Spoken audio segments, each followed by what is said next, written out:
Hello, everybody. Ella J here on behalf of WrestleZone, and today I am joined by one half of your NWA Women's Tag Team Champions, Missa Kate. How are you today? Good. How are you? I'm fantastic to be speaking with you.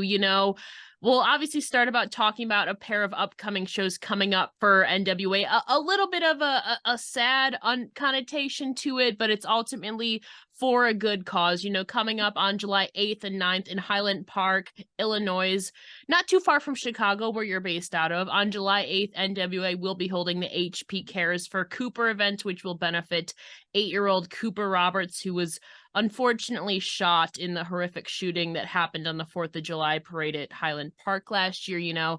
Before we get into the event itself, I know you were born and raised in the Chicago area. So can you kind of talk about the effect that had on the Highland Park and Chicago community and kind of the efforts to help afterward, I would have to assume?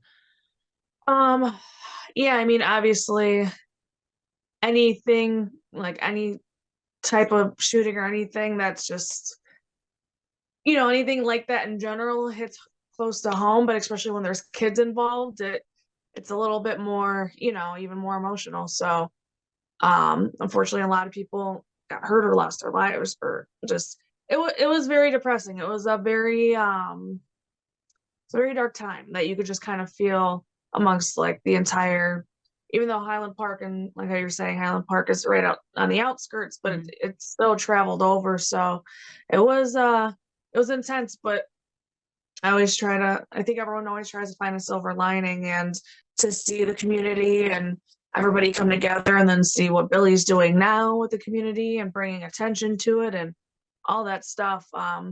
So unfortunately, a tragedy happened, like you said, but there's a lot of good that came out of it.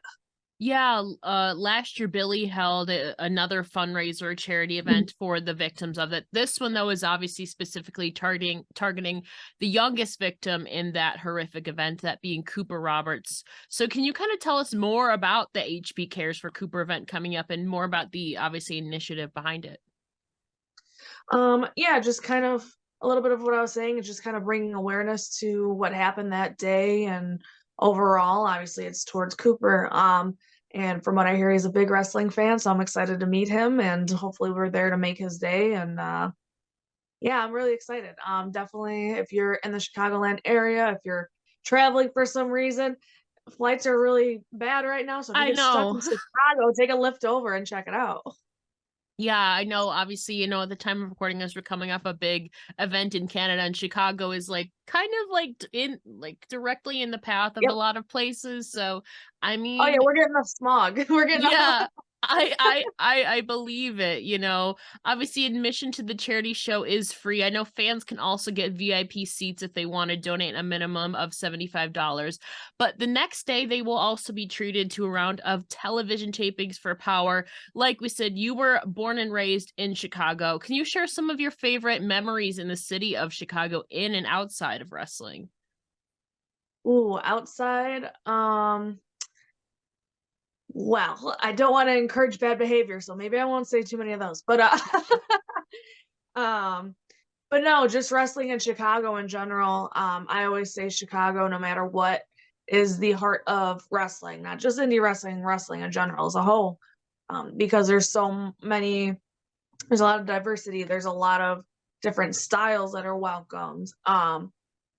And I think that's something that I love best about wrestling in Chicago or just in this area because you have places that I don't know if it's just Chicago, but from my knowledge, it's a big luchador Yeah. area.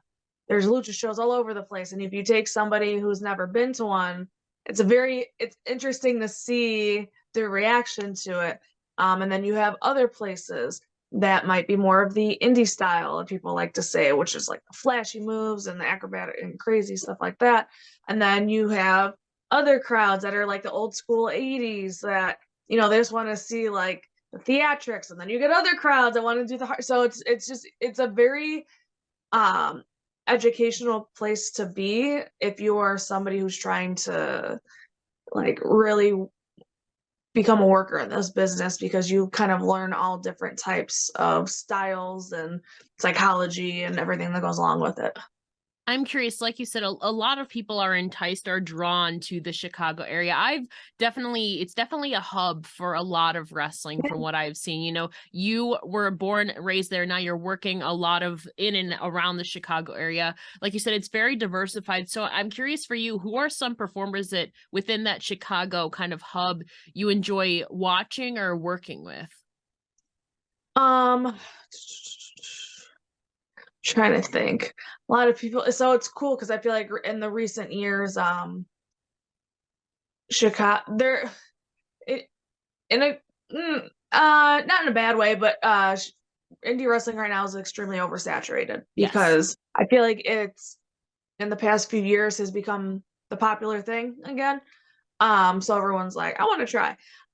So it's really cool that recently we've been getting more outside talent. So somebody that I'm a fan of that keeps getting brought back to Chicago that's not from Chicago is Brian Keith. From He's somebody Texas. that Yeah. he's somebody that's just like he's I guess kind of becoming a Chicago name a little bit here. And then you also have people that are from here that maybe don't, they're starting to make their way out more. Somebody that I like to mention, Storm Grayson, is somebody that I feel like he's been wrestling longer than I have. Unfortunately, he had an injury that set him back, but he's somebody who's also very talented, and I'm glad to see him getting out there more.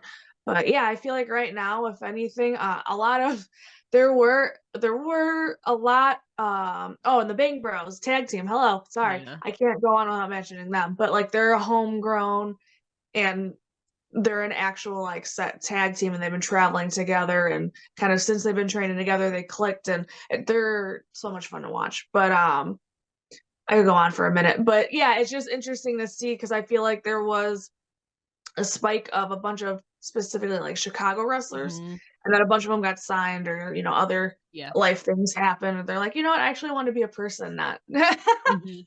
So, yeah, it's really cool. Yeah, and you're obviously still doing a lot of work around there, but you've also become an integral figure in NWA's women's tag team division and just women's division in general. I believe you started making your appearances around late 2021. I remember watching those. You were teaming with Natalia Markova, I believe, at the beginning of it. But then gradually you became a steady regular. So can you kind of walk us through that journey of how you arrived to the NWA and just gradually I feel like you're like, "Oh, I'm here. I'm here to stay." Yeah, so mine, I know they were looking for women in my name. I kind of got thrown in the hat a little bit there. Um, and there just for whatever reason, just it wasn't happening.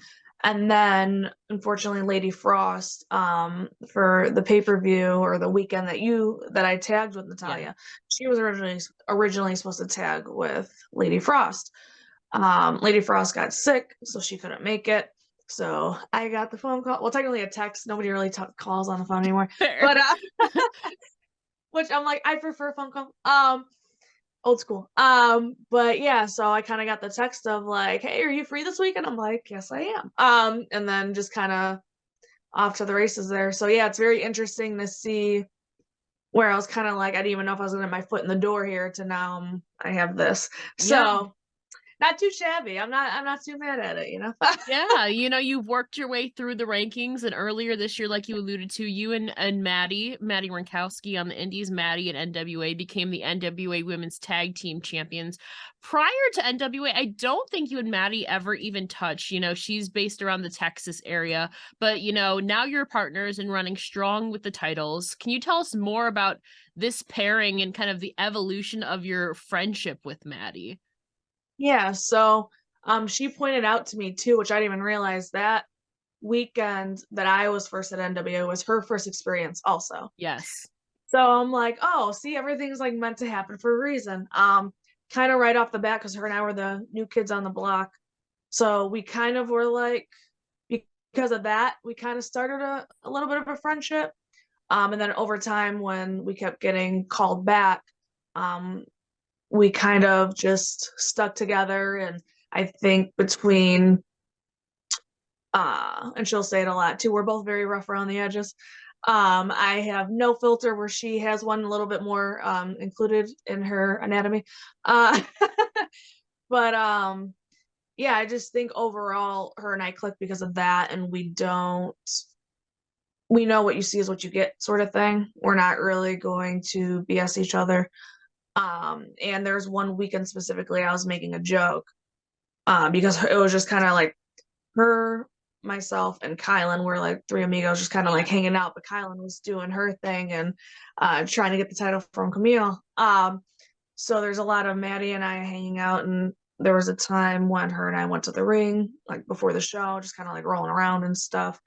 Um, and I kept making jokes. I was like, "We're gonna be a tag team one day," and she's like, "Yeah," like she's kind of like, "Yeah, sure, yeah, whatever." Like she wasn't opposed to it, but she was just like, "All right." Like I kept saying it, and then it was really funny one day that same weekend. Um, I remember like I came out of the bathroom because we are getting ready to go, literally wearing pretty much the same outfit. I'm like, if this is not a sign, Yeah. and then sure enough, before you know it, they're like, hey, and here we are. So that's my long short story.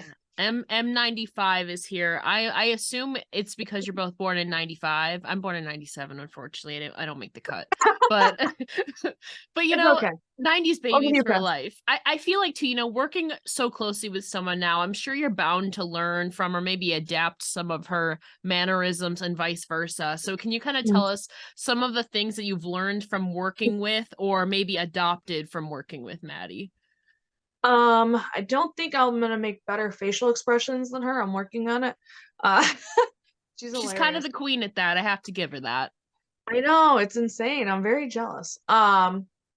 She, yeah, her and I always say we complement each other well, and I feel like through that, just certain things with myself, I'm more of the ground and pound, like technical, like I can still be a goofball, but she's more of the character. And I think through that, we're evening each other out, and then just, just talk, how it goes. You're in a hotel room, you're talking, spitting game, all that fun stuff. So, yeah, I guess that's where we're teaching each other certain things. Yeah, kind of yin and yang a little bit. I feel like it balances each other out, but you do obviously seem to have just a natural same aesthetic, at least gear wise or like style wise, maybe. So that I feel like that just complements each other really well. But Maddie has a little show called the Side Character Spotlight.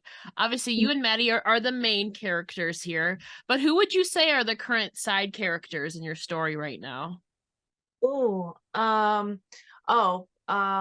like as far as like, hold on, let's go a couple different ways. I know. So I would say definitely the main side characters are pretty empowered, which are people that we will be wrestling over the weekend in Highland Park.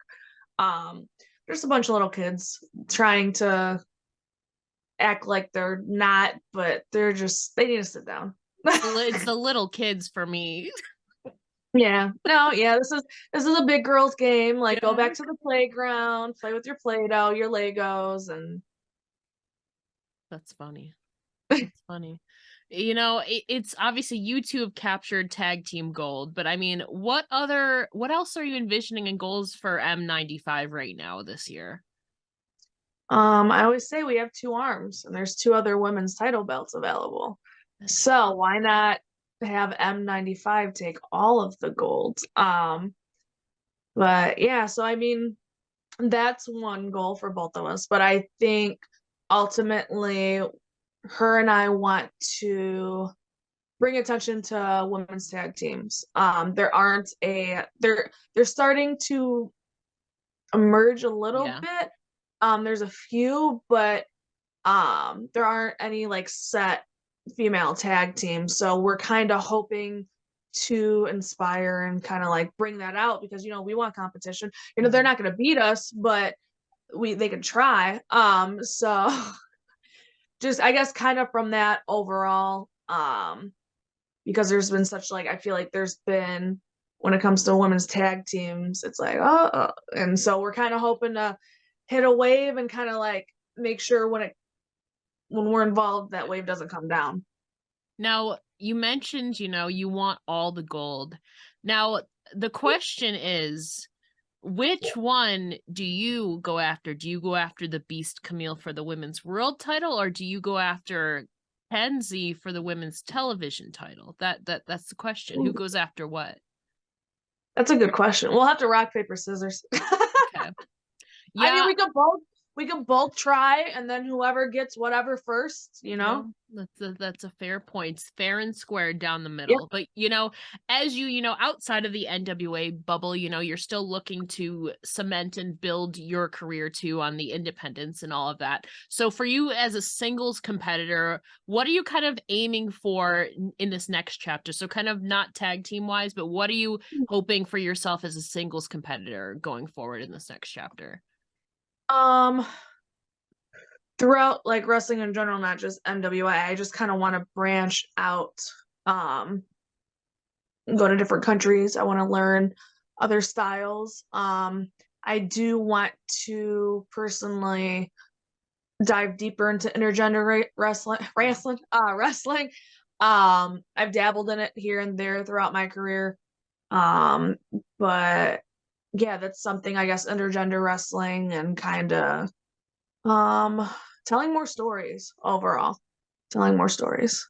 I am curious, kind of from your own collection of matches. We do what's called a watch list feature here. So, from your own collection of matches, has there been a particular match or moment of yours that you feel really proud of, or you think has maybe had the best story? Ooh, good question. Unfortunately, on the indies, there's not a lot of storytelling because of how everything works out. Yeah. I will say there was, I guess when I started, I'll go back to that. Sure. The storyline that I had was myself, Ari Akuma, who we were team intergender, right? Team Hazard against the following, which at the time was Jesus Bryce, Pariah, Warbear, and she is now known as Cora Jade, but at the time she was Elena Black. Yeah. Mm-hmm. So we had a nice little storyline at Kaiju where I might have been kidnapped, put in a cage, got blood licked off my face. I had my hands tied. It was just very interesting. So if you could find it somewhere, go check it out. But that was, especially that early on in my career, when you get a taste of like telling a story, and the company at the time was not a major indie company, but I still now at shows, people come up to me and be like, "Oh, you were that girl that got kidnapped." I was like, "Yeah, that was me." So it's really cool because I'm like, that's, I guess, why I fell in love with wrestling as a storytelling. So the fact that that was 4 or 5 years ago, and people remember it and still bring it up, and they'll bring up stuff where I'm like, "Oh, I don't even remember doing that, but that was cool." So that's really neat. Do you remember what company it was for? Kaiju Attack Wrestling. Not the Kaiju that everybody knows. It was short-lived. I think they're only around for like a little over a year or so. Okay. Well, yeah. You quickly made an intense story out of that, especially at this point. You'd only been in for a couple years into wrestling at that point. So that's kind of cool. You kind of get to experiment. That's another facet of wrestling that I love. You get to like experiment on the indies and like do all these cool things where you have a little bit more creative freedom. But to kind of close things out, obviously you're surrounded by a lot of awesome women in the NWA locker room, but who are some women for you in your personal and professional life that kind of inspire or empower you? People that I actually have contact with, that's not like, so I'll say this. I'll say growing up in general, people that I looked up to, like celebrities or whatever you want to call it. Lucille Ball is one of, they're all redheads, ironically. But Lucille Ball is one of them. Lita is another one. So kind of like looking up to them, how they conduct themselves and just how they, their careers. As far as inside of wrestling, now that I'm a part of it, Maria Kanellis, another redhead. she's somebody I told her and Mike Kanellis, I adopted them as my wrestling parents. They don't really have a choice. But there are some people that I go to for advice, and they're very honest, and it's nice to know that they have my best intent. They don't have anything to get out of me. Yeah. So I truly know they're trying to help, and that's who they are as people. They just kind of want everybody to succeed, and that's something that I believe in. So it's amazing meeting people that are like, hey, we could all grow together.